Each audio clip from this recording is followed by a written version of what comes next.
Hello, everyone, and welcome to Inspire. I am your host, Shy Hayes. We are so delighted to be here in this new year of 2021 and having our special guest with us. Tonight, we are going to be joined by Judith Rapley, who is a licensed therapist and life business coach with advanced training and certification in coaching, assessment, and social work.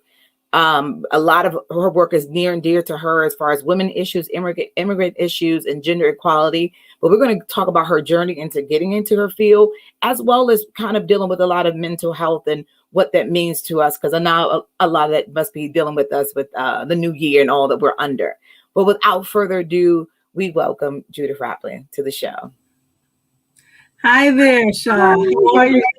How are you? It's nice meeting you. Meeting you, I guess. Yes, it is nice and wonderful to meet you tonight, to have us join together in this conversation. Yeah, I was talking to Key earlier, and I was telling her when I was home, as I was flipping through the channel, a lot of the discussions on different shows were about mental health, mental wellness. And it's so amazing how I was seeing how, ironic that this discussion was happening while a lot of this was going on TV. But before we get into that, I guess I want to start out with talking about your journey and how, going to school and getting the education and far as social work and being a therapist, that's something you had aspired to do. Is that something you were aligned as a child or knew that's what direction you wanted to go in? That's right. You definitely fell on that. When you're born into a family of everyday heroes, which I come from a family of individuals who have been serving. In fact, we know that there are at least 3 generations back that my family have been helpers, whether it's nurses or doctors or pastors or ministers in some way. So when you come from a family and a generation and a legacy of everyday heroes, and I say everyday because typically we look at the heroes as those who are outside and who do phenomenal things, in grandeur. Your life is destined for you in some way because of the environment in which you grew up in. So that is part of, I think, what has set my foundation as someone who serves others. But even as a child, I used to be the child of my parents who used to bring people home and say, mommy, he this or she needs that, and sort of building that relationship in the community that I lived in. And so that has always been my thrust, my interest to serve and to help others. So I just got the documentation and degrees later, but this is who I am. This has always been what I've done from very early in my life.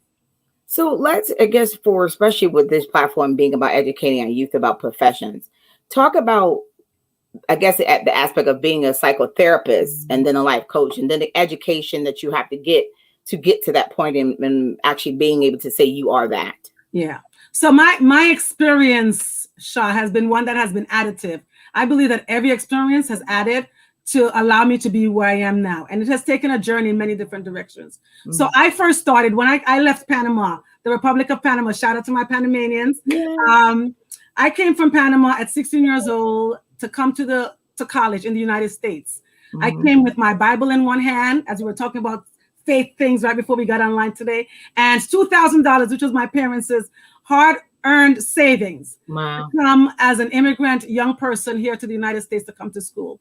It was their hard work, their prayers, and their commitment to education that allowed me to come, along with those individuals who I met in sort of prior visits here as a teenager. So came to college, went to college. At the time, I went and I got a degree in psychology. At least that's where I started. I started getting it with a bachelor's degree in psychology.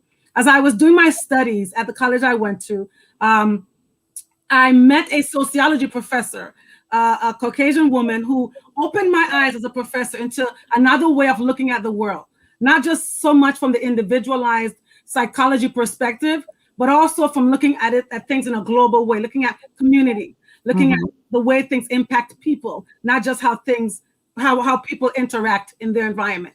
So that caused me to go down another rabbit hole of learning and of inquiry around sociology. So then I added sociology as my second major while I was.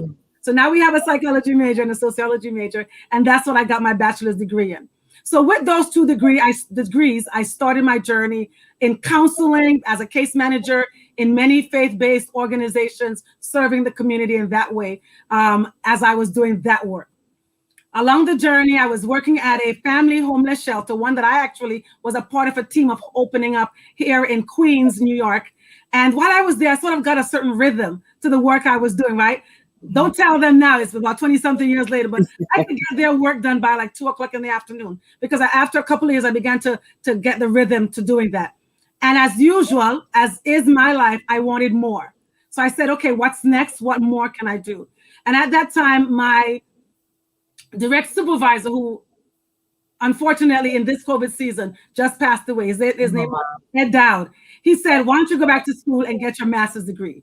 Because I think you've kind of maxed out here right now in terms of what you're doing. So I won't mention it now, but with a lot of different challenges and obstacles that occurred and filling out applications, I got into Ivy League, Columbia University.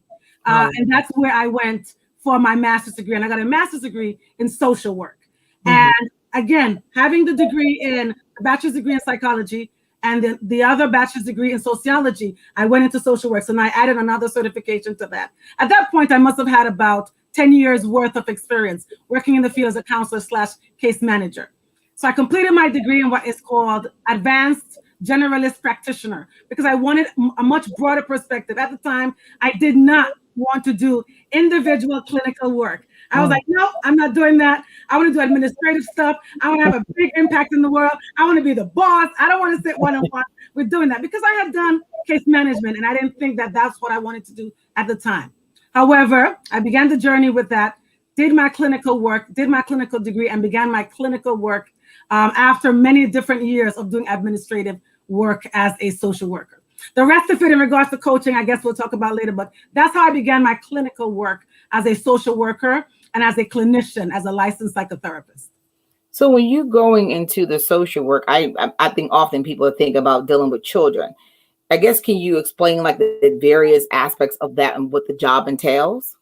Yeah, so if you're asking me specifically about working with children, that is one avenue.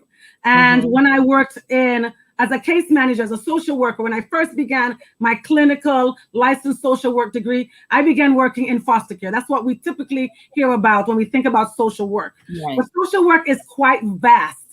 There is micro work that you can do as a social worker, which is the one-on-one clinical work that I also now do. There's also more of the macro work that you can do as an administrator and in other different settings. And then there are the other clinical work that you can do for those who are dealing with addictions and those other kinds of things. So the social work arena is quite vast and vaster than just child welfare services, which is typically what we think about when we think about the social workers being the baby snatchers. Right, yeah. Don't say that, because that's not true. But what we usually think about that when we think about social work, we just think about child welfare, which is just one component of the social work area. So going into this, I know, as you say, coming from a family of service and knowing that this is something as a sense of a calling for you, but I'm assuming when you get into this, people want to help, but what, I guess, avenues do you have to take to be able to kind of, because I'm assuming you're dealing with a lot of people's stories and internalizing all of that. How do you, in terms of preparing, if someone decided to go to college to deal with that, I'm assuming a lot of coursework, but it's probably have to be work you have to do outside it that helps you deal with that. Yeah, absolutely. I'm glad that you pointed that out, because that is, so to speak, Sha, that is my platform, helping the helpers, helping those who are helping others. Because I know what it's like personally to be the person providing support and providing services for others and not having the conduit and the proper avenues to take care of your own self-health, your mental and your emotional health. We not only do it in the social work profession, as you are alluding to right now, but we do it in our families. We do it in different companies. We're taking care of everyone else and we don't take care of ourselves. And so that is why I have sort of stood on this soapbox for the last 15 years, and primarily more so the last 5 years, around emotional wellness and mental health for those who provide service, the service providers. That includes nurses, pastors, ministers, social workers, counselors, because it is vital that you have a place where you pour back into yourself, that you have proper measures and proper systems and rhythms to your life where you take care of yourself. That is essential. Other than that, we find what happens, like I am on a couple of Facebook groups with other therapists online. And sometimes I hear and I see certain things that make me kind of like shudder. And I want to say to that person, that helper, hey, get some help. Yeah. Get some help, because it is possible. It is so easy for you to internalize in a well-meaning way, or even take on the issues and the concerns of others, and sometimes even lash out, whether it's to your clients, and even if you're not doing it to your clients, to those in your life, or even on your very own self. So I would say that it is essential that if someone is considering going in for some kind of service provision or help, that they also get help. I am very transparent in sharing that I have been in my own psychotherapy for the last 15 years. I have had a therapist, and throughout that time, at different times, I've also had a business coach or a sales coach or other specific coaches for segments and periods of time. I believe that it is essential. I have someone that when I can't see the back of my head and I can't see my blind spots, that person shows me those things so that I can be the best therapist, the best person, and even the best family member that I can be. In Panama, before I came and before I migrated, I started going to the University of Panama for psychology. I started going to the university there because I had already graduated that year, and I started right away. In Panama, I don't know if it's still the case now, but then you were required to go into 1 full year of your own therapy in order to get into the helping profession of psychology. And I think that, in my opinion, that it should be required. Yes. And right here, it's recommended, but it's not required. I think it should be required, and I think it should be ongoing, because I cannot tell you the many things that we miss when we don't have someone else to whom we are accountable and with whom we're sharing, and in order to help us sort of set some boundaries, even for ourselves, in terms of giving and helping in this profession. Yeah, I think there's a few professions that there should be required in therapy. Police officers, I can think of one, but that's just I would agree. Opinion. But it's definitely a multitude of professions where we take on a lot, and we have to, at our own cost, be putting into position. Some jobs offer it, but to be seeking out therapy. But just to take a step back in terms of your personal journey and getting to where you are, your first time out and after you've gotten your certifications, we all know that you learn from the books. But when you had to sit down with someone for the first time, were you prepared? Were you excited? Were you anxious? Did you feel like it was overwhelming to have to do that, coming straight out of school and only having a textbook version of your knowledge base to handle it? Yeah. I think because my entire life, Shah, has been in some ways in the serving areas, from church and youth groups and working at camp. I think my entire life has prepared me for that kind of work. I also am not sure if I mentioned that both of my parents are pastors, they're missionaries. And so I was around when I saw them, perhaps sort of counseling and providing support for people in that way. So those were my first inspirations. Those were the people that I saw working in that capacity. I think that each time I acquired additional education in some way, form, or fashion, I think the next time, as always, because I'm always a student of life, each segment and each level, I believe that as I took that step, it did bring with it its own challenges and concerns and trepidation. And I think that if one is starting any field, that they should prepare themselves for that they're doing that they're going to have some concerns, they're going to be nervous. And that is why both therapy, as I just mentioned, as well as proper supervision and mentorship are also other components that I think are essential in this particular field. Well, a lot of, I guess, going to seek out help is, I guess, identifying first that you need it. Yeah. What are some of the things, if you were sitting down or just maybe just in passing, to identify to someone to say, this is maybe a time you should go talk to X, Y? How do you acknowledge that for someone who doesn't know for themselves they need the help? Okay. I think the person's admittance or awareness that they need help is very essential. I think it's very difficult when an external party says to someone else, you need help, right? Even when I have my clients and they begin to become aware of things in their own lives, they then have an understanding and an awareness that deepens in regards to the people around them. Sometimes I have to warn them, because when they begin to gain their own awareness about their own stuff, one of the things that I have to warn them against is, don't go around not telling everybody else they need stuff. They need therapy. That's why I'm in therapy. You need some yourself.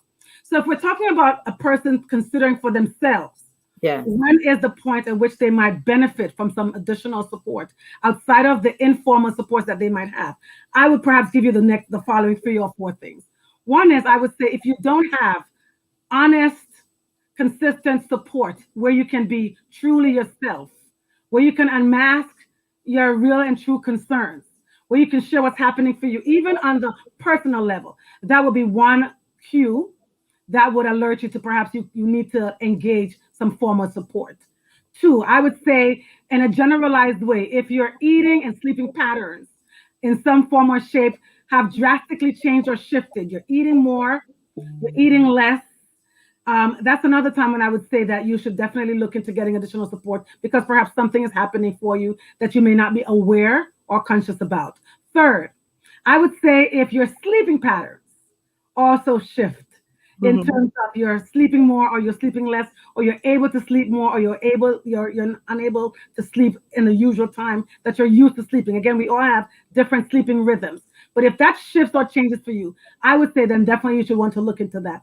And certainly your moods, if you find that your moods have become erratic or changed or drastic, whether it's internalized, that you become more sad or saddened or weepy or crying, or to the reverse, if you become more angry, easily irritable, then that's another reason why I think we should look for help.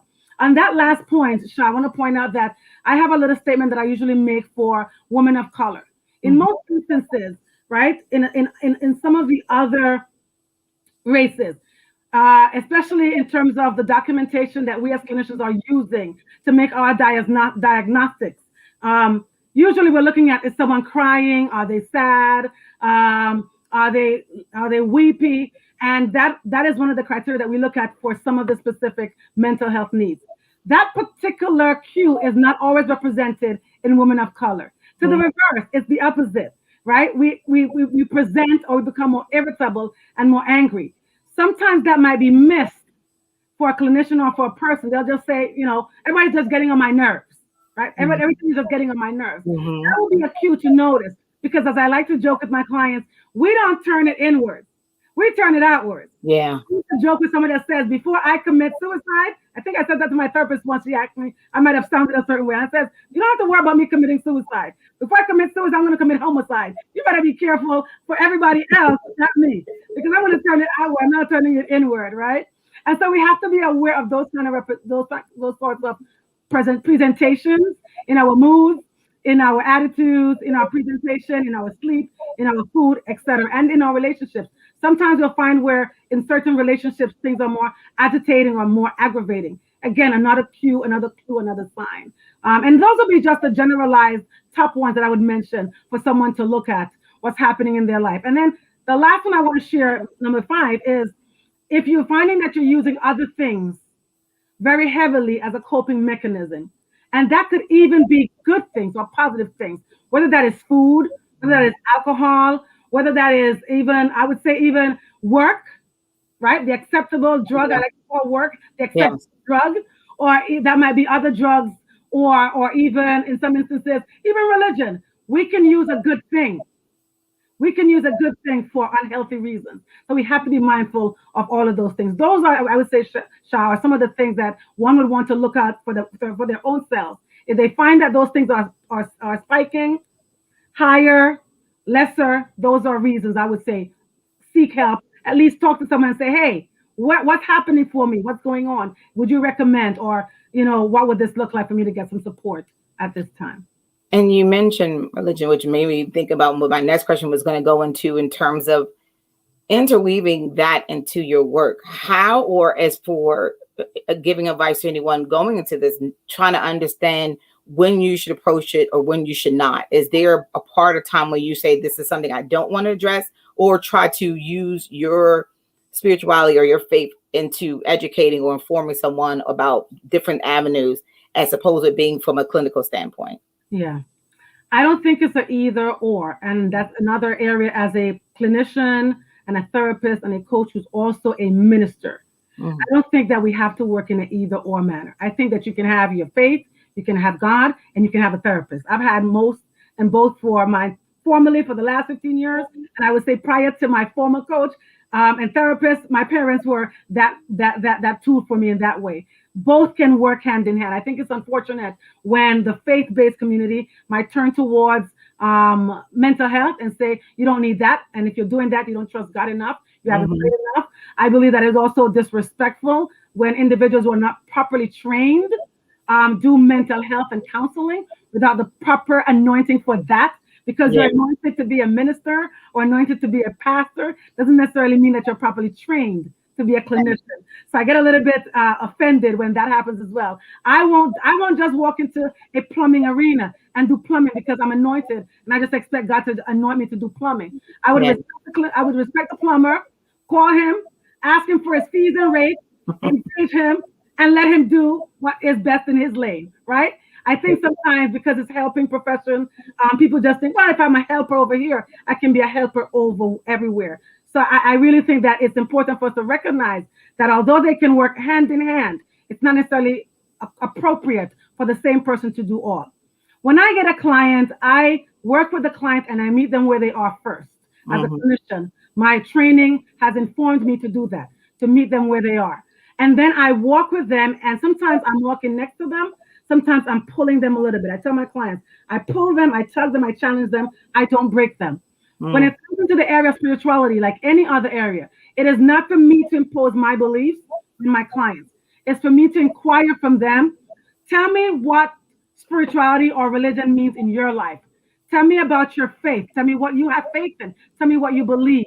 And then to help them, help me intertwine their faith into the work that they're doing with me. Simply because I am a clinician, a therapist, as well as a coach, I'm able to intertwine those several areas in their life.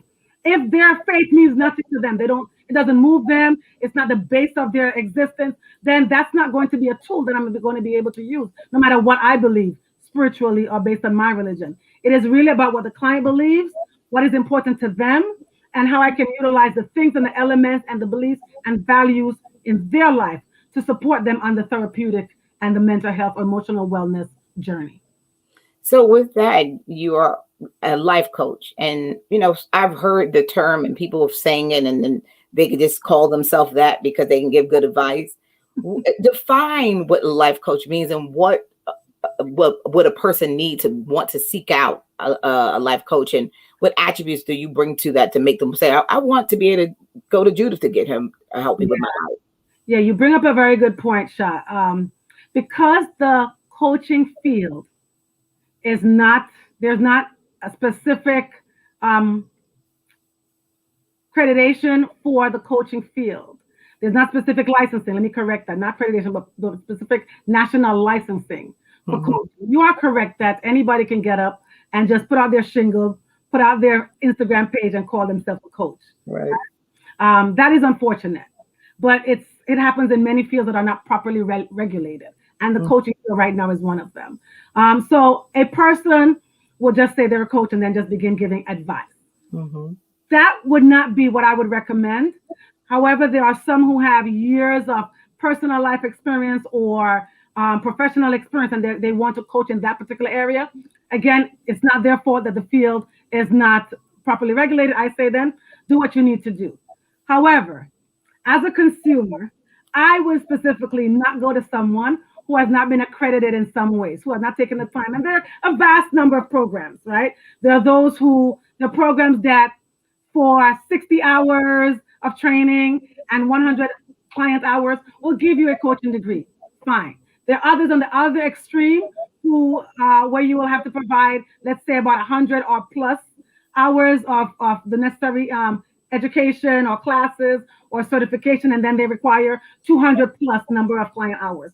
You get to determine from a person's education, but also from what you hear from them, what you get from them. Do your due diligence. I tell people that all the time. Do your due diligence on anyone that you're going to have engaged in your life. And that's not just a coach, a therapist, a church, a pastor. Yeah. Do your due diligence. A doctor, do your due diligence. So I would say, do your due diligence and feel that person out. Follow your gut instincts. Find out if accreditation is important to you. Find out if they're accredited. If their own life experience is important to you, find out and ask about their life experience. And then engage with them even on a consulting basis. I have a free consulting 30 minutes that I offer to clients so that way they get to look into and speak to me on the phone to find out about me, to ask me any questions that they care to ask me. And I get to ask them questions too, to ensure that they're the best clients for my work, because there are certain things I require. I require for you to believe that you can change as a coach or a therapist. I require that that you are committed to the process, mentally, emotionally, financially, that you're ready to do the work that is going to cost you on every level. If you're not ready to do that, if you sound like, well, I think I want to check this out and see what's going to happen, but I don't know if I'm going to do this, then that's not my best client. There may be another therapist, another coach that they can try that out with. I require a specific amount of time for us to begin the process together. So clients in that preliminary, free, complimentary, no pressure consultation get to ask me all of those questions, besides all the due diligence that they would have done, to then figure out if my experience, my background, my years of time, my credentials meet their needs, as well as the topics that I've addressed and how I engage with them. They get to determine, and then they get to say, hey, Judith, I want to keep working with you. I want to commit to your program. Or, you know what? Thank you. I found someone else. Or I'm not sure we're a good fit. And I send them off with that preliminary session in peace and in good health. Yeah, because it is like, you want to have, with any relationship or anything you coming together, you want to make sure there's a good fit. So it's not about the fact that, that you couldn't help them, that you want to make sure that everybody's going to get their needs serviced in that moment. So, and be able to mitigate any issues in the beginning. So when you talk about accreditation, for those who thinking about who are watching this, what process it is? A college course? Is it online? Do you have to go to school? What goes into the accreditation of being a life coach? So as I said, for the life coaching part, there are different schools and different organizations that are around that provide you with the can be online or can be in person hours for you to do those hours, which are the sort of like the school hours, the class hours, the course hours. And then on the back end of that, a proper and well-managed program will also require you to do a certain number of client hours under their guidance and under their tutelage.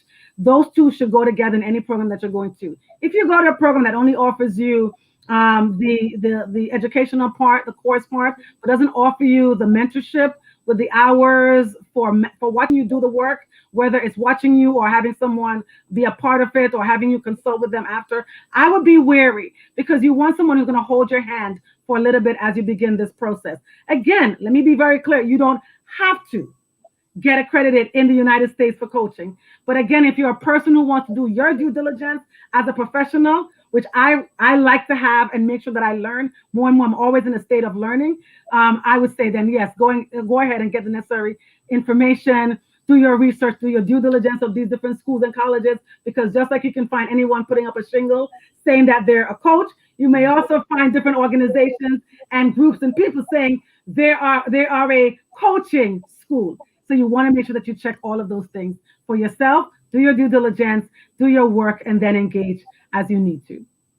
Okay, well, that's good to know. That's, because like I said, I always hear that, and I was like, well, what makes how did you, can I just wake up one morning like, okay, I'm coaching? I talk many friends. I know they do. If that's the case, I'm a life coach. Then. Well, let's get into some of the deep diving of we're in the midst of, and like I said earlier on when we were talking about the fact that a lot of things I was turning on earlier, we're talking about mental health, mental wellness. Mm-hmm. We are in a period where a lot of people are feeling isolated and kind of separated from the things they would normally do in their life. Mm-hmm. I guess in a way to just address to what for some people would be thinking about in terms of creating an outlet when you can't really go outside. What if some things, if you're at home, would you suggest for some people to try to figure out to create an outlet when they have to stay inside? Yeah. So I think it's wonderful that you asked that question, Sha. And I'm going to answer it from my own personal perspective. The last 5 years, based on different occurrences in my life, I have had to learn how to take care of myself. Mm-hmm. And so those things have become so useful. Those changes, those adjustments in my own life have become so essential in my life now. So I'm going to give you one that my clients always are shocked about when I speak to them about it in our work together, both pre-COVID and pandemic, and currently when they engage with me. You want to and need to set aside time for just yourself. Mm-hmm. You have to, whether that is daily, whether that is weekly, whether that is monthly, or whatever it looks like. You need to set aside time where you disconnect and unplug from everything and everyone. Mm-hmm. I've had clients for their counseling sessions who have to take their sessions because of their household realities. They're taking their sessions in their showers. Mm. Wow. That hour for the week, that's their hour in some instances. Mm-hmm. That's their time. Or someone else is talking to me from their car. They're sitting in their car for the hour, and that's their time, right? So you want to make sure that you have specific and specialized time that is just for you. Engage with the people in your household if you can. Engage your children and follow and doing whatever thing they need to work on if you can. But you want to make sure that you spend some time, morning, afternoon, evening, whatever time it might be, have your time to do that. If you're in the health profession, I would almost basically mandate that you have a half a day to an hour to a day where you're doing that, where you're unplugged from your so-called purpose or your ministry. Again, you need that time even in a more drastic and crucial way when you're doing the work that I'm doing. So I have a day. My clients know on that particular day, if an emergency arises, please call 911 or go to the hospital because Mm-hmm. I would not be answering my phone. Mm-hmm. I'm not available in that day. My family, my parents, even they know. On that particular day, they might text and say, "Hey, how you doing? Everything okay?" But other than that, I'm not really and truly engaging with the world. I don't even watch the news on that particular day, not get involved or get engaged with social media on that particular day. That's the day where I disconnect. And even if I extend it a little further as a Christian, that's the day when I allow room and space, right? Committed, intentional space to hear from God, to Yes. have him speak to me, to have him pour into me, so that my cup, my vessel can be refilled on the other days when, whether it's for work or whether it's for ministry, I am engaging with others. And I can't tell you, at first I was afraid and scared to take that day off. What if people need me? What if Mm-hmm. my clients need me? What if a new client is trying to engage with me? And I had to recognize that God is God and I'm not. Yes. Right? And Absolutely. I cannot tell you how much more I've been able to be, I think, a better therapist and a better person from having that separate and aside time that I sort of pull away in that time. So it's necessary for you to pull away. Social media, the news. I told a client that this past Saturday. I said to her, "Are you sure you're not addicted Yeah. from Yeah. news? Are you sure? Because we can get so enthralled with that. Sometimes it's not that we're addicted. Sometimes it's just that we need that background noise. Mm-hmm. Sometimes in needing that background noise, what we're doing is we're avoiding our own thoughts and Yes. we're avoiding hearing what we really need to hear. And so as long as the TV is going and the radio is going and we're scrolling through social media, we don't have to hear sometimes things that we actually need to look at and address. That So is so true. that pull away time is essential. Then I would suggest getting creative. Getting creative in your household in terms of what you need. I had a friend, a social media friend, send me a bag of jacks. I don't know if you remember the jacks from Yes. she sent Yes. me a bag of jacks and we said, listen, girl, let's play some jacks online. Oh, And that's that was the way in which we engaged, right? I have another friend in Florida. We have our zip and zoom, right? That where we zip and zoom. I didn't say alcohol, parents. I did say alcohol. My right. first time. Give me juice. Give me juice. It could be an orange juice where we have a little zip and zoom and we engage and we have that time together. And most importantly, what I would say, even for those of us who are human service providers, helpers, the strong ones, the strong friend, the strong person in the family, be comfortable in being vulnerable and transparent to let other people know you need to connect with them. Mm-hmm. Don't stay isolated because I don't want anybody to know that I'm not handling this well. Speak to them, talk to them, say, hey, sis, haven't heard from you. Can we get together tonight? In fact, I have a date with one of my therapist colleagues at around 9 o'clock tonight, right? We're going to get on because we used to go out for our lunches and brunches together. We can't do that right now. And so her and I committed that tonight. When I was done with this live, we're going to get on and we're going to chat for a little bit, catch up on each other's life, find out about how we're doing work-wise and personally, and engage in that way. But we have to be okay with being vulnerable, with saying, I miss you, sis, I miss you, brother, Yeah. I miss you. Hey, friend, you forgot about me? So Yeah. that we can engage and connect with family members or friends in some way, form, or fashion. And then I think that in doing those things, those few things, those are some of the ways that we can. We have to find, Shah, hope in this time. We have to find some hope. We have to to assess where we put our eyes. I like to say to my clients, whatever you focus on grows. If you focus on loss and pain and death, as I was saying to my father a few weeks ago, then that's what's going to grow. That's all you're going to see. Yeah. Not just saying that as a saying, but actually our brains end up adjusting its lenses to find specific things that meet what is already in there. Mm-hmm. We have to look for places of hope. We have to look for places where we see the possibilities, the opportunities, rather than thinking about this was my world and I can't do this. Okay, my world is not limited to this. What can I do within this box? I can't do all of this. So there's no use fussing and fighting. Oh my goodness, I can't eat inside. I can't eat inside. I can't eat inside. You can't eat inside right now in a lot of places. Mm-hmm. Where can I eat? Can I purchase something? Can I send somebody Uber Eats and we can have a little Uber Eats lunch together or a date together or whatever? Can I send someone this? Can I say to someone, hey, what you doing Friday or Saturday? Let's hook up online in some ways. Is it preferred? No. No, we all want to meet and connect and hug and all of even the introverts miss the social connection. Yes. Right? We all want to connect, and that is so important. However, we are confined in some ways. We have limits. Embrace those limits and get creative in those limits.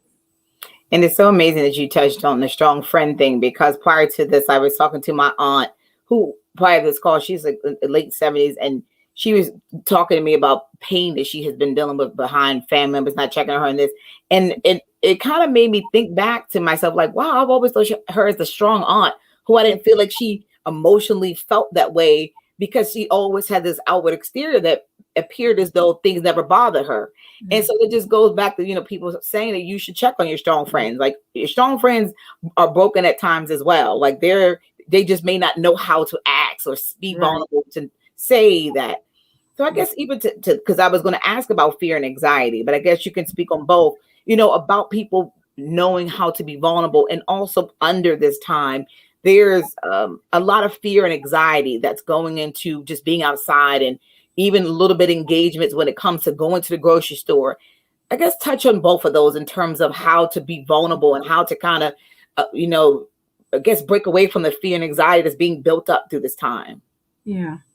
So the first thing I would say is be kind to yourself and understand that given the fact that we are in an environment where so much is not known,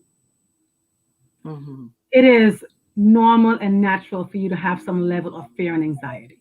Yeah. We don't know a lot, right? We're now talking about new strains and new variants and so on and so forth. We don't know a lot. Given history, even racially, we don't trust a lot of even what we hear. Yeah. Right. So that is, I start first with that so that you don't end up attacking yourself or your thinking or someone else because they have some level of fear. Some level of fear and anxiety right now is to be expected humanly. Right. Even when I talk, and I just said the word fear, I know that, if we have viewers on who are Christians, they'll say, oh, God hasn't given us a spirit of fear. I would say, yes, he hasn't given us a spirit of fear, but that doesn't mean that we don't experience fear. Yeah. The spirit is that you're going to sit in it and you're going to wallow in it and you're going to let it subside over you. That's different. But to experience it and to feel it, I believe that all emotions tell us something. So right now we are in a crisis. Right now we have been in this period. So it is totally normal to have some level of fear and to experience some level of anxiety.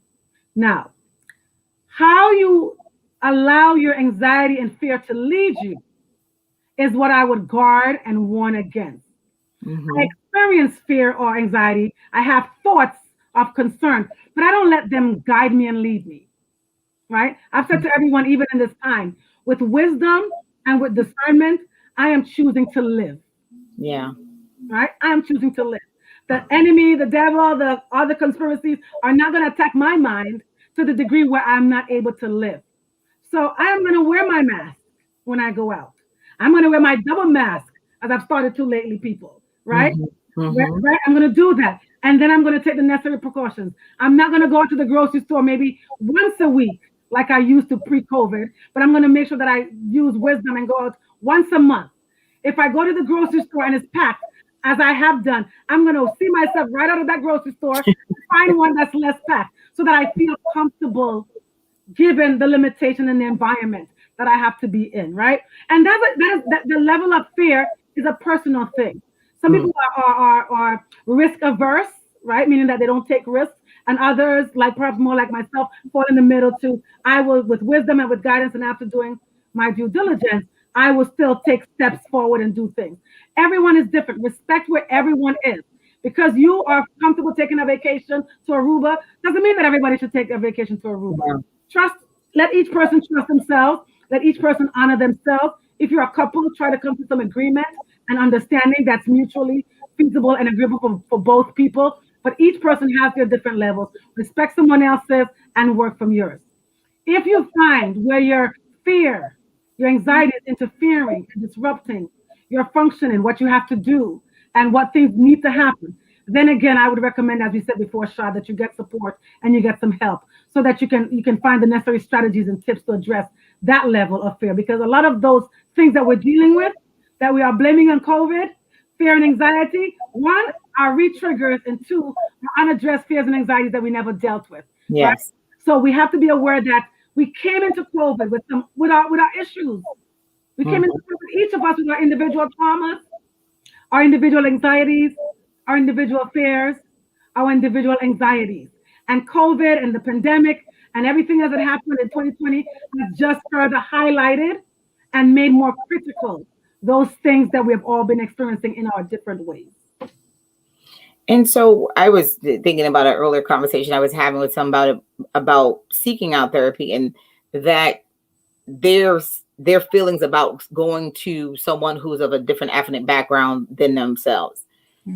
Do you feel like there is an importance that there being a cultural identification when you go and seek out someone for help? Yeah. The way that I would answer that, Shah, is I would say make sure that you're seeing someone who's culturally sensitive and culturally aware. Okay. Because you can see someone of your same ethnic persuasion or racial persuasion, and they are not culturally sensitive and culturally aware. A good, properly trained therapist or clinician, just like I said about religion, knows how to share and to treat and to hear you from a clinical perspective, because even in that setting, it's about you, not about them. However, I'm going to add a little caveat. If that is important for you, if it's important for you to look in the eyes, and that is either most important for you or as important for you, then you seek out what you need. We talked earlier about the good fit. If for you a good fit requires someone who's of the same cultural background, then you seek that out. But even there, I would tell you be careful, because the person is of the same doesn't mean that they'll understand you. The way it comes together for you is different. I have 3 siblings. And even when we talk about culture and ethnic things, we all have our different opinions and have our different experiences. Although we were born similar in the same countries and of the same 2 parents, we all identify, whether it's our Latina side, our Black side, our African American, our Caribbean side, we each identify differently. And that is all right. So when you connect with a therapist, you ask those questions. Bring that up. I ask clients all the time. One of my first questions when they come to me, why did you choose me? Out of all the therapists out there, why'd you choose me? Because what that allows me to understand is what they're coming looking for. Somebody will tell me, I needed a woman.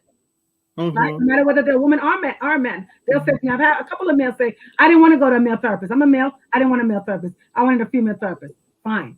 Others will say to me very clearly, even some with a little bit of like almost shame, I wanted a Black woman. I'm like, even that, that's your right. It is your right to say who you wanted. And someone would say, I wanted a woman, a Black woman, Christian, spiritual. And I would go, okay, you got what you want. And one of them said, I had a list of 10 things. And when I spoke to you that first time, you checked off all 10. Wonderful. And she's like, I ain't going nowhere. I don't care where you move to. You're going to see me digitally. It's going to be it. So I think it's important. I've had both. I have had coaches of all persuasion, or therapists, as I said, of all persuasion, Caucasian, Asian, East Indian, and Black. I've had them all in different phases and areas of my life and for different things. It didn't matter what race they were.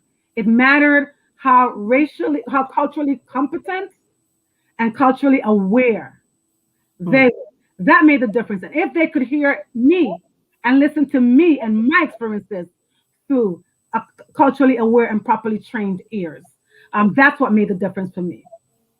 And you said earlier, you alluded to the fact that you have and seek out, help for your own. When you think about challenges that you have in your life, or I guess specifically anything, generalized about it, not going to specifics of what it was, how do you address challenges in your life? Besides the support that I mentioned that I have received, and I keep that consistent. I've joked with I've joked with someone today that I've had to make financial decisions about my therapy and my other realities in life because it costs. Yeah. And rightfully so. I should pay someone their due. I pay everybody else their due. I pay Spectrum their due. I pay RCN and Connect their due. I need to pay the therapist her due too. Yeah. There have been times when I've had to make decisions. Man, I got these bills, and this is not maybe perhaps at this phase in my life, but earlier phases in my life when I was just starting off my business, my practice. I got to pay my therapist, and I got this bill to pay. I got my cable bill, and I've had my cable cut. Yes, Facebook, Instagram, and everywhere else. I've cut off my cable so that I can see my therapist. Because when I had to decide which was most and useful and helpful to me in that season of my life, the kind of support that I needed, I decided that my therapeutic support was more important than Hulu or than RCN internet at that point in time. So I've had to make those very critical value priority decisions so that I can get the support that I've needed. So I've kept that consistent throughout my life. It's important, not only for me personally, but also as a clinician. It is important that I address and I discuss things. There have been times that I've gone to my therapist or something about a client, without naming them, doing so confidentially. And she looked at me like, Judith. And I said, oh, help me understand what I'm doing, because there's what we call transference, right? Sometimes we transfer things. Sometimes clients remind us of somebody in our life. Sometimes we trigger clients trigger us. So it is important for that reason, if only that reason, not necessarily just my personal reasons, but even as a clinician, it has been important for me to have that person that supports and that helps me along that particular way and in that particular area. And then along the journey, whether it has been work situations and work issues, I've had to sort of seek support and guidance as it pertains to my therapist or my coach. There have been relationship and relational issues that have needed the requirement of an additional third person to support and to help me see a different perspective. We should not, just like I just finished watching a show, I think it was last night, where a plastic surgeon was doing his own surgery on himself. He gave himself his own abs and did his own surgery himself. But he ended up in the hospital because typically that is not recommended. Right? I would say the same thing. At some point, the surgeon who actually had to see him after he messed it up, tell him, back up, let us do our job. Let us work on you. I would say the same thing to people who are service providers and help providers. Let someone else be there for you. Let them support you. It doesn't have to just be worst case scenario, your life is falling apart, but to help your life not to fall apart, to help you to be able to maintain and sustain yourself personally, your relationships healthily, as well as your business and your practice or whatever your passion or ministry might be. Make sure you have someone you can fall back on as well. And like we were saying earlier about, professions having a mandate for needing to seek help, because if you can have a physical that you require to get, it should be the same thing that applies to that. Because I agree. I'm right there with you. Because I often, even talking to men in general, it's like this thing where it's like seeking and talking to somebody. I don't need help. I don't need to talk to nobody. Ain't nothing wrong with me. Like, it's not, people think that it's something wrong with you. Like you're broken. And that, that it means that you're weak, especially again with men. There's a need, because even getting them to go to a doctor when there's pain, they don't want to go. Right. So how do you, I guess, and even somebody who's dealing with someone who they know may have that issue, but they know they may need it, what would you tell them to kind of maybe nudge them to want to talk to someone? Well, again, you heard me say before, and I'm going to repeat it again. I am a little reticent about telling anyone else that they need help. Right? Mm-hmm. I am very ready, even as a professional. If there's anybody in my family who needs help, you can be sure I am not the one telling them that they need help. I might see the signs, I might see the areas, but it's really not for me to tell someone else that they need help. However, for a man, everything that I said to you earlier is applicable to both men and women. I said to someone today, Shah, that it's very interesting. I find it very interesting that all my male clients call me coach. None of them call me therapist.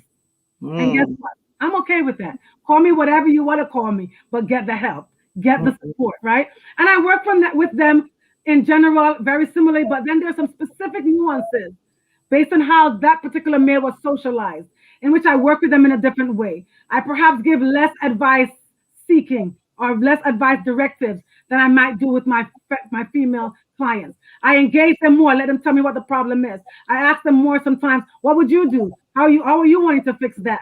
There are some specific ways that I work with them, slightly different than I would with women. But I would say the same things that I said earlier about how to know that you need help for yourself. Those are some ways that I would recommend that anybody, male or female, get the support that they need if they're seeing that there are concerns in those particular areas. The last thing I want to say about how we view mental health. I would like to invite people. One of my soapbox as an emotional wellness coach is to have people look at it more than just brokenness, as you said, or being broken. Words that I do not use even in my work, and I sort of pause my clients or reframe my clients when they speak about being broken. And instead, I invite them to look at it as wellness, emotional wellness, mental wellness. How can you achieve and maintain and build on your emotional and your mental wellness? That's how I invite us as a community, people of color, and even in general, to view it, not necessarily health and brokenness. There are documents and there are models that look at emotional health from a medical perspective. Something is broken, you get into therapy, they fix it, and then you're on your merry way. I look at it as wellness and growth. Wellness and growth. What things do you aspire to? What things do you want to grow into? What goals do you have? Where do you want to go? And then where the clinical perspective comes in, what things do you think or have you experienced hold you back from being that person and from living that life, from living your best life and from living your best self? What is holding you back? What behaviors, what patterns do you see? That's where then sometimes we will go from coaching a little bit more into the clinical and therapeutic perspective in our work together. And I think we all can improve on the level and the quality of our lives and in maintaining that in some way, form, or fashion. And I know we can be talking about this all night long and probably into tomorrow for sure.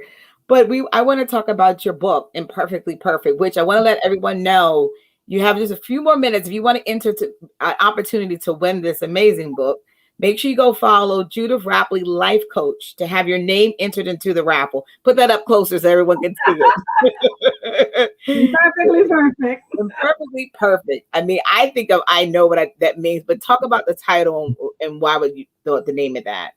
Yeah, so I'll tell you, when I was discussing it with my beta team as I was working on this book 3 years ago, they gave me some static about the perfect part of this book, but I'll explain it in a bit. Imperfect for me has to do with the day-to-day realities that we go through, the things that impact our life, the situations that come up in our lives, whether it's childhood trauma, whether it's experiences that we didn't expect, whether it's people taking advantage of us, whether it's divorce, losses, whatever those might be, personality flaws in some way, form, or fashion. Those for me cover the area of imperfection. But the perfect, and where I got a little bit more static because someone said, how dare you speak on perfect? How dare we talk about perfection? What I had to explain and clarify is that when I speak and when I define perfection, I define it from the word whole, mature, not perfect as in terms of aspirational, right? But wholeness, maturity.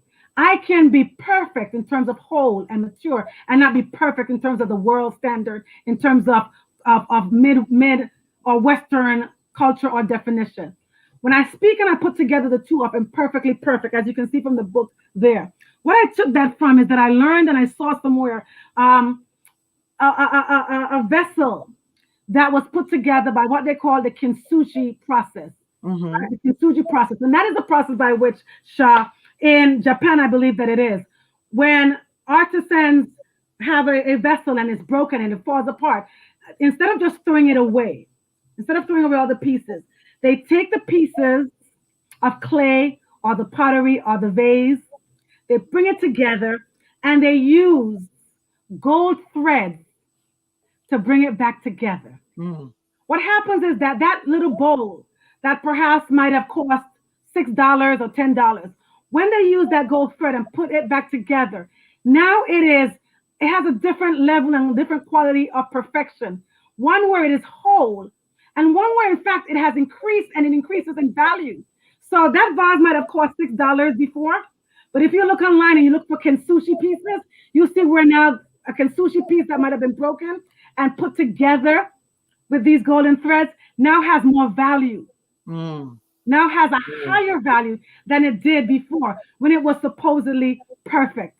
That is what I want to invite us to aspire to being imperfectly perfect. And we wrestle, should we say perfectly imperfect? And I go, no, I want to land on the leg of perfect. I want you to see imperfectly, the things that affect you day to day can still allow you to be imperfectly perfect. And so this book allows you to work on the imperfect. It gives you exercises to sort of look at areas in your life that might have caused you pain, hurt, sadness, whatever it might be, or might currently cause you some level of angst. And how do you use all of that? How do we use all of that to come together for that imperfectly perfect state of life, which is what allows us to walk in our purpose in many different ways? So I know even when writing this book, I'm assuming that having cathartic for you, but what is some of the, I guess, the nuggets of information that's in there that if someone was thinking to get this book, that they can probably take from it? Okay, so it has 30 days. It's an affirmation guide. It's where you do the work, right? Someone said to me, I was expecting more words from you. You're a wordsmith. I was expecting more words. It is actually an affirmation journal and guide. So I have given you 50% of the work in the headings and the titles, in the biblical scripture or scriptural notations I've given you there. And then I've given you therapeutic exercises to address that will help you to process each day. So for example, one of the days, for example, speaks to day 3. It's the title of that one is No Martyr Needed Here, right? No martyr needed here. That's the title of that particular day. Then the affirmation for that day is no more trading martyrdom for validation. That's the affirmation. Then the word for that day, again, you don't have to be a Christian to be able to accept scriptural words. The word is let nothing be done through selfish ambition or conceit. Let nothing be done through selfish ambition or conceit. Then the transformational activity for that day says, Shah, review your life of service, right? Because again, this is for leaders. This is 31-day transformative guide to healthy leadership that begins with you. And for me, the definition of leadership is broad. I don't care if you're leading your 2-year-old in your home. You're a leader. Yes, absolutely. If you're a 16-year-old and you have a 10-year-old brother or sister, you're a leader. So I consider a leader in a very broad way. So it says, review your life of service. If it is extremely out of balance, ask yourself honestly, what benefits do I get from doing that in that way? What has been my hidden emotional payoff? Then you have a couple of lines on the same page for reflection. You can do this in the morning, where you just start, you begin the process, you take that in, and you come back at night and do your reflections, or you can do the reflections at the end of the evening, or you can do all of it at the end of the evening. I would say 10 minutes at the very least, because leaders are busy people. They're always moving. They don't have time for a lot of words. So here it is, you get to ponder and reflect.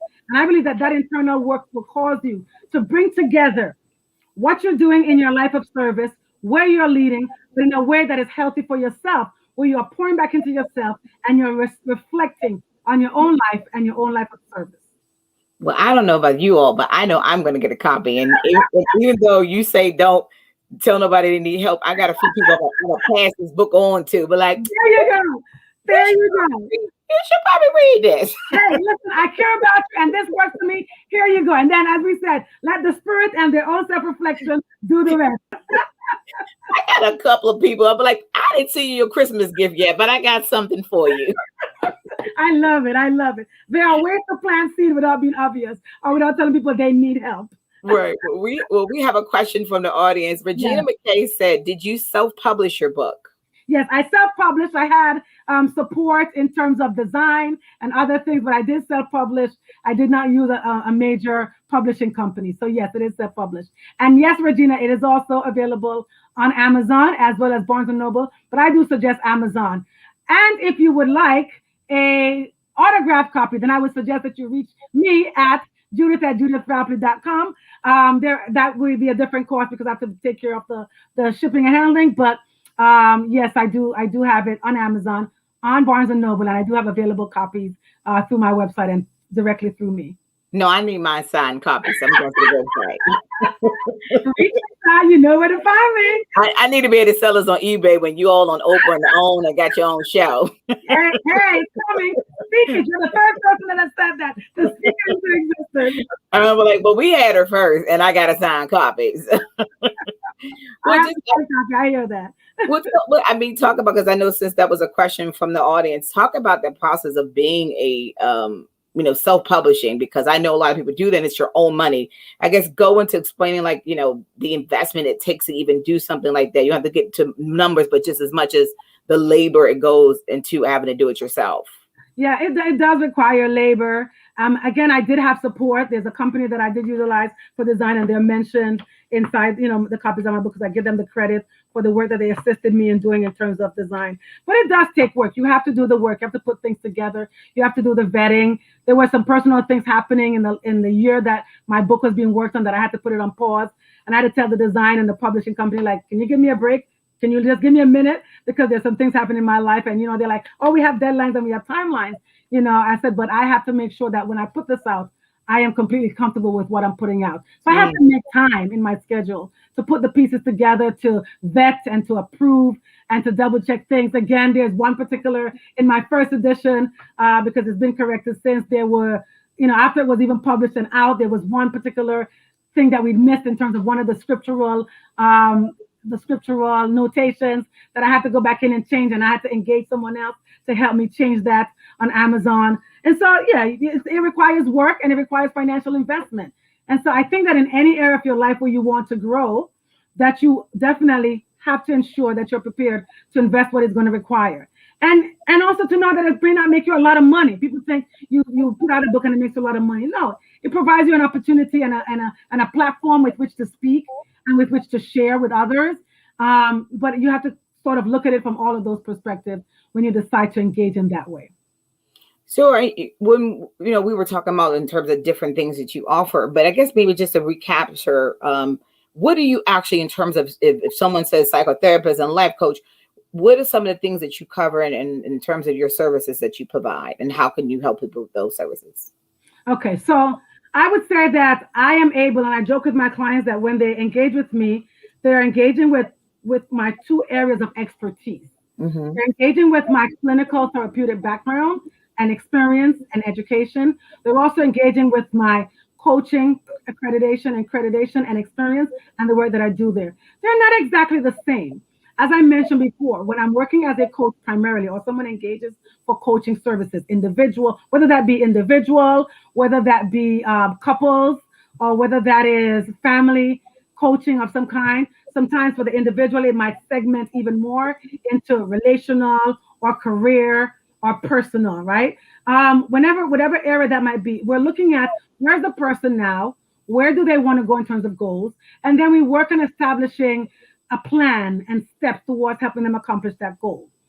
Many a times, they have attempted to do some of these things on their own, and they're not able to do so. Then that's where I would say my more clinical and therapeutic perspective comes into play, because then we want to look at what are the barriers and what are the obstacles, what are the patterns that might have limited them in accomplishing those goals on their own or by themselves or in some way. That's when we then begin to look at their past. The past can be anywhere from last year to 2-3 years ago, and past situations, work-wise, personal or relational. The past might actually at times take us all the way into their childhood. And that's when we begin to do more clinical work, and we engage in a more in-depth, under the surface level. A lot of times clients come in and they think because of they hear the word coach, and there are all these coaches around. I just need a coach, and I just need for you to help me to do this. I just want to do this thing, right? They want to change their actions or their behaviors. But in time, we come to understand that there are thoughts and there are feelings that have played into what they've been able to do or not do, right? And so we begin to go a little deeper, a little under the iceberg. I like to look at my plants, and so we begin to go down into the roots right, of what's happening. So this is this, and they're saying, I want to grow taller, Miss Judith. I want to conquer the world. I want to do all these things. And we begin to try to do that, or we begin to talk about that, or we set the steps in that. And as we go along, we recognize that there are things happening in the root Mm-hmm. that impact whether or not they're able to accomplish that, how soon they'll be able to accomplish that, or whether or not that even is possible or doable for them now. And we have to go in there. We have to get real messy. Therapy and counseling can get really messy.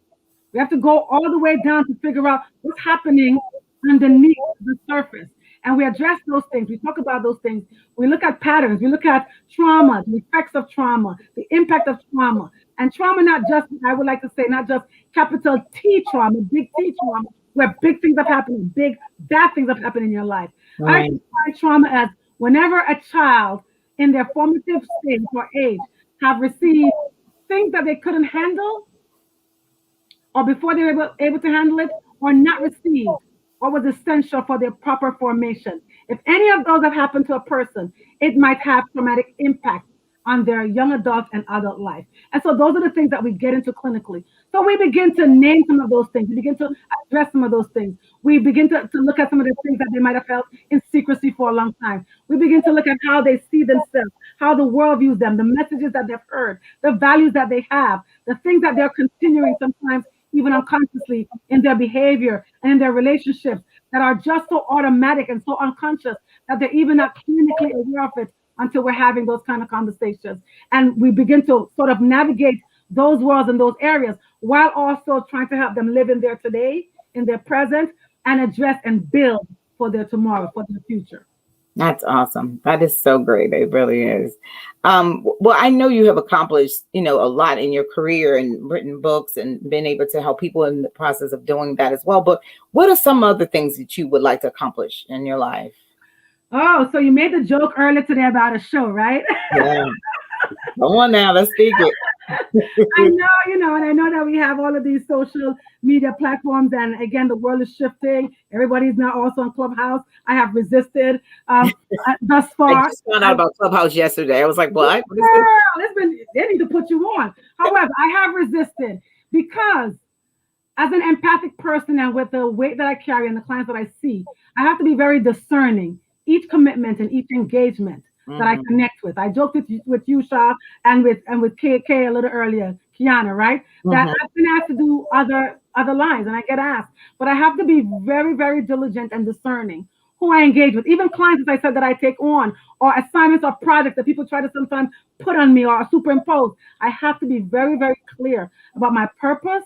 I have to be able to listen to myself, listen to my heart, look at my load, and decide and determine what things I want to do. So if I were to speak to the future, I would love to have a show where I'm able to engage and support clients in a large fashion and speak to them in the way that we're speaking today, answer calls and take things of that nature. So that would be one. I have, and I believe that in my spirit, and I hope I get it done before I am taken over into the other life. I think that is another 2 or 3, maybe 4 books inside of me that I would like to write and engage in. I would also like to put together some type of a coaching program. As I said before, when I encounter clinicians and I hear things that people are doing, or clients come to me and they say to me something like, I had another therapist and you are nothing like that therapist. And here is what happened in that situation and in that scenario. I'm having some technical things over here with my computer. I'm trying to make sure that everything is on. Forgive me. Give me 1 minute. No problem. But you're still there. I want to make sure that I don't. Oh, I got plugged out. Give me 1 minute. Okay.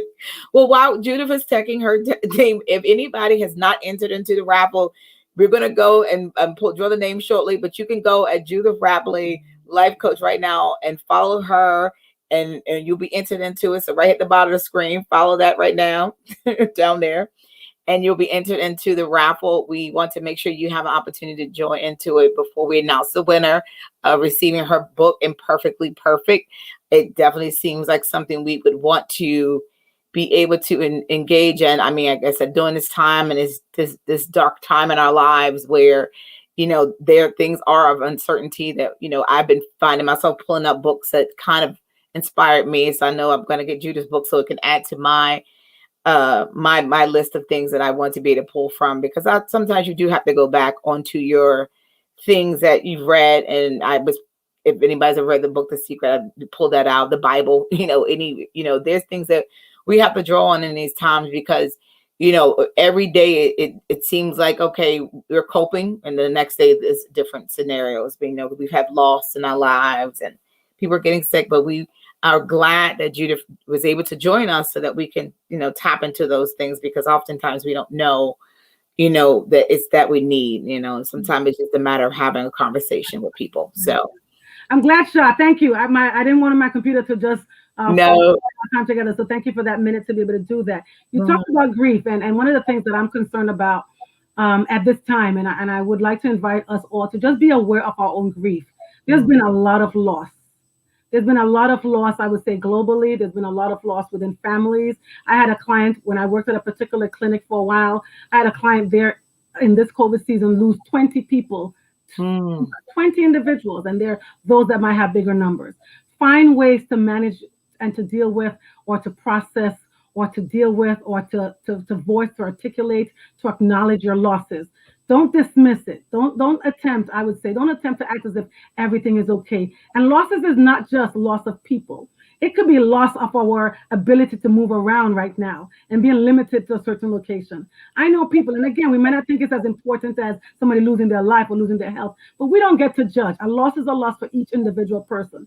Someone is not able to travel, and if that was their way of coping, right? They didn't have a therapist, they didn't have a coach, and that was their way of coping. They traveled. They every 3 months, every 6 months was able to go to a different location and sort of process and deal with what their daily reality was. That person doesn't have that right now. So that's a loss that's important to that person, right? That person needs to address the loss, the limitation that puts on them in their own specific and different way. There are other people who have lost jobs. They've lost jobs. Financial losses, right? There are many different losses that individuals have happened. Loss of loved ones, loss in relationships. Listen, for those who are married and living with someone, there's a loss of your freedom and your personal time because you're together the whole time.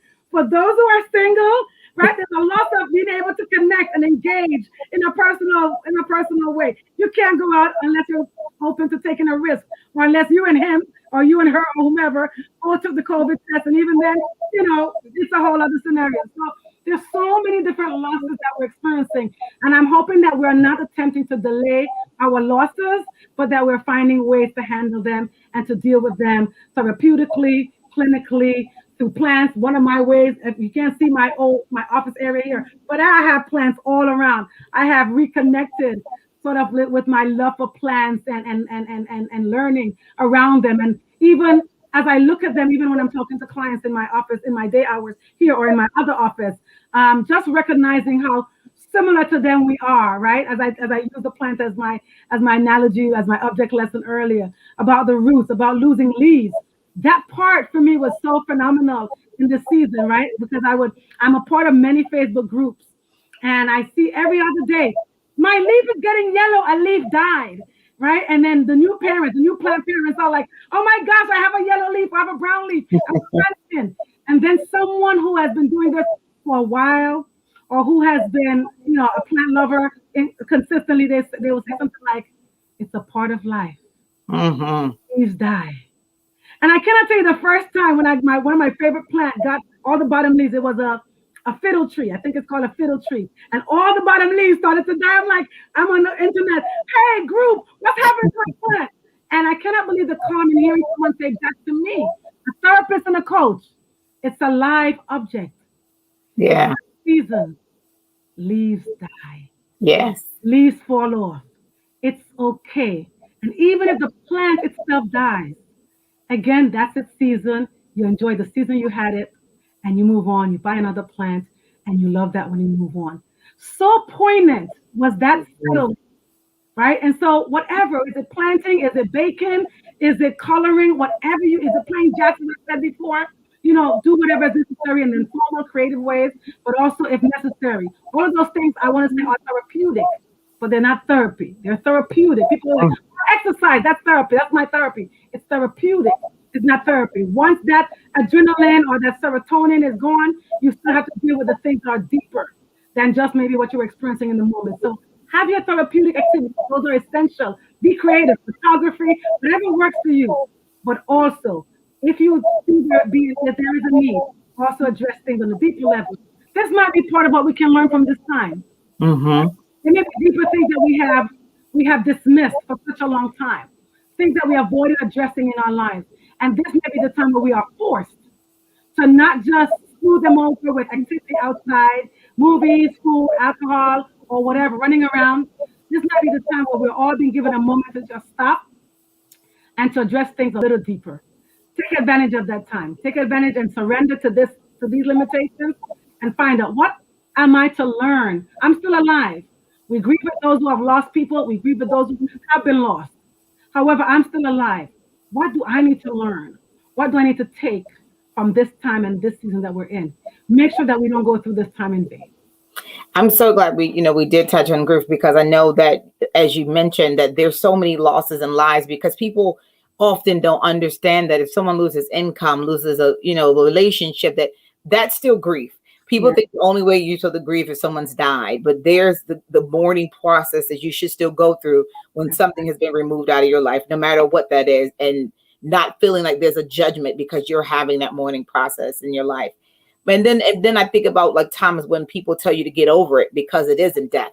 You're faced with people telling you you shouldn't be in this space because, oh, it's just a job, you'll get another one, or it's just a relationship, you'll get another one. And so I think that you speaking on that is important, because oftentimes people are faced with people telling them they shouldn't be in that space of grief or mourning because it's not an actual loss of life. So it makes so much, importance that you were able to touch on that. And that is why it's essential, as we're talking about, if you have needs and where you find where your current world, friends, family, loved ones, it's good to have them. If you have those supports, they give you good feedback, they give you good advice. But sometimes they will give you advice from their life perspective and their needs or their level of functioning. And that is another reason why having therapeutic support is important, because that person will hear you from your perspective. They'll hear what these things mean and what significance they play in your life. Right? Sometimes my clients come in and they're like, I know that my stuff is not that important. I say, who else is here? It's all about you and your vision of your world. Let's talk about that, right? Because sometimes we can't get that from others. It's not that important. Sometimes we tell ourselves that my situation is not as bad as my sisters, my cousins, or whomever else across the street. Your situation is your situation. Your ability to handle it is your capabilities. And if you're having challenges doing so, or even if you just want or need support, we're in a situation now, in a scenario where we can get support because we want it, not just when we need it. Get the support. Get someone that's going to tell you what's happening for you, where you are going to be front and center, especially those who are the givers and the strong friends, where our entire world, right, revolves around helping others. We're involved in legacy and advocacy and helping everyone else. In your therapy time, coaching or therapy, it's about you, what matters to you, how you view the world, and how you too can be supported, perhaps in ways that you don't get that support in any other area of your life. That is so great. And well, you've said so much in terms of your wisdom and your expertise, but I would love if you can just, speak to our audience and those who see this at a later time, and just giving them a sense of inspiration, or just something that would maybe fill their spirit in terms of this time, or just in life in general. Yeah. So I would just want to say to our audience, thank you all so much for joining us this evening. Thank you so much for understanding how much your emotional wellness and your emotional health, your mental wellness and your mental health matters. Consider your body. When your body is dehydrated, I've learned by the time your body gets dehydrated, that means that you've been missing or lacking water for a while. A lot of times, by the time we get to the place where we're saying that we're ready or we reach out for help, we've needed help and support for a much longer time than we're aware of.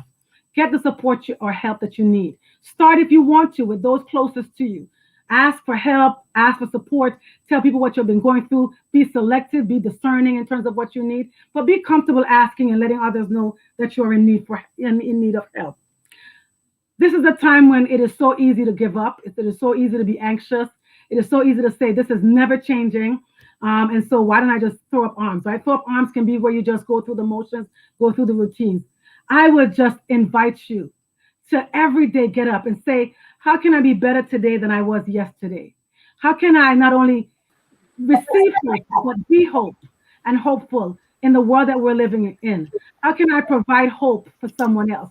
Those are some of the ways that I would invite us to every day wake up and sort of put one foot in front of the other. And on those days, friends, family, when you don't have it to get up, call that job, call that friend and say, today, I don't have it to get up. And allow yourself the room and grace and compassion for that day. Every day, I don't feel like this. Truth be told. Yeah. But on those days, I just pull the covers close, lay my head on the pillow, and I just take that morning off or those few hours off. If it's in the middle of the day, which has happened in this COVID period, and I'm working from home, and I have a break in the middle of the day, I have taken off the clothes and whatever else, in the bed for 45 minutes, pulled the covers over, gotten up, had a glass of water, and continued. Give yourself the grace that you need to. We are all going through a time of loss, of grief, and mourning. It's not ended. It has not ended. And we're going to have to deal with the ramifications and the effects even post this time. Have grace for yourself. Be kind to yourself. If you feel like overeating one day, yes, I said it. Eat that donut or whatever you need for that day. Just don't do it every day. Yes. Right? Or that ice cream or that glass of wine. Have it that day. Just don't do it every day. Right? Reach out to others. Make sure that you're reaching out to others, but not just for what they will need, but to say, hey, sis, what's up? I miss you. Mm-hmm. Or whomever it might be, I miss you. This is a time where we have to value our connections, where we have to value what really matters. Yes, I know there's a lot of hurt and trauma that we have experienced, perhaps in terms of loved ones, friends, or whomever. But if you can, find a way to work on yourself and to heal yourself so that you can heal and reestablish those healthy connections, perhaps with modified expectations, then do them, because this is a time where we want to be able to embrace who we are, embrace others, and be able to have hope and see possibilities even in this time. Thank you so much, Sha and Kiana, for this opportunity. Be well. Thank you so much. And if anyone out there wants to connect with Judith, she is on judithrapley.com, at Judith Rapley Life Coach on Instagram. So you can connect with her further if you want to be able to connect with her as far as her services or get her book. Make sure you go to judithrapley.com. Again, she has it available on Barnes & Noble as well as Amazon. But right now, we have a raffle.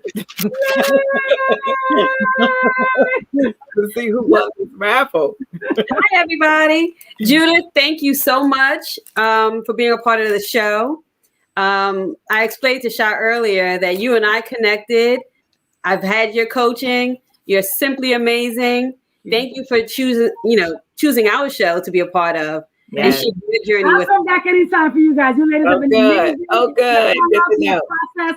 I really have appreciated working with you behind the scenes up till today, and then even today. Thank you so much for the opportunity. Okay. And if you guys was following me, please make sure to follow Kiana and Sha Hayes at Inspire Owners. All right, yes. It's on my pages. Please make sure to follow them too. So, without further ado, let's go.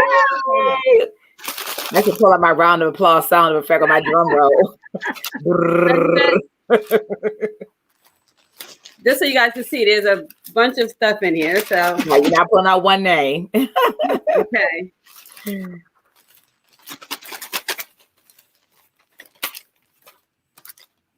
Let's see. Drum roll. Let's see who else. Regina McKay. Regina McKay.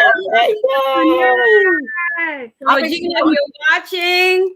Yeah, she was on asking a question earlier. That's awesome. She did. That's so great. That's amazing. See, that just goes to show how the universe connected that even more.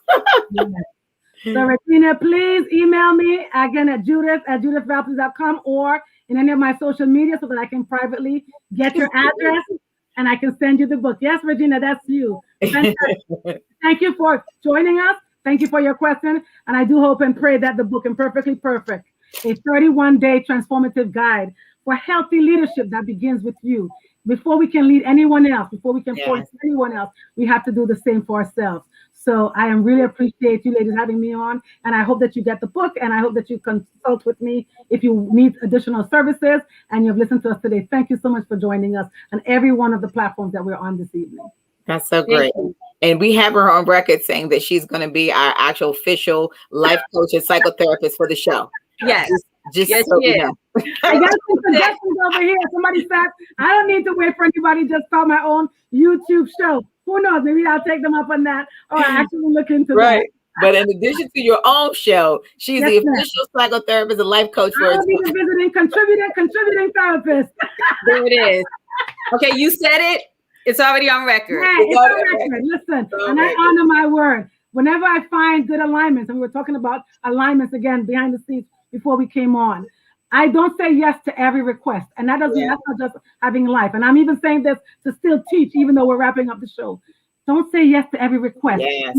Be discerning, pay attention, let your spirit guide you, and you will know the right yeses, so that when you say no, you'll be completely comfortable with your no's. Others might not be comfortable, or when you start saying no, you might not be comfortable. But even there, I think there's a page that talks about that sometimes your no sometimes has to be better than your yes. And it explains what I mean by that. Because sometimes we say yes to everything and to anything, and then wonder sometimes why we get into some dramas and traumas that we fall into. So I've appreciated saying this yes. This has been a purposeful yes, and I look forward to doing it once again. I don't know whether it be 6 months or 3 months or whatever else. Yes. I'm wanting to discuss whatever topics you ladies are curious of having me discuss with your audience and mine. Yes, life happens often, so we definitely probably gonna need you back for sure. But I know I heard a quote not too long ago about the yes and no thing, is that a no to someone else is a yes to yourself. Yes, and I was like, okay, like I received that, because we often feel that we have to do that often. Yes. But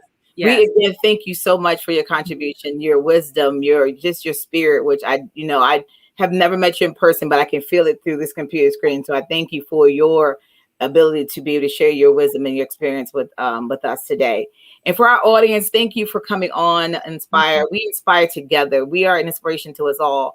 And every day, like Judith said, about being a leader, you being a leader to someone else is about also inspiring them. But if you know someone in your life that has been an inspiration to you, or yourself has been an inspiration, and you want to share your journey with us, please email us at inspireatanonymous@gmail.com, or follow us on all things of social media at Inspire by Anonymous on Facebook and Instagram. We thank you so much. We are in a new year and a new journey. Hopefully you all can find light in somewhat could be a darkness. We thank you all. God bless you all. Until we meet again, keep inspiring each other.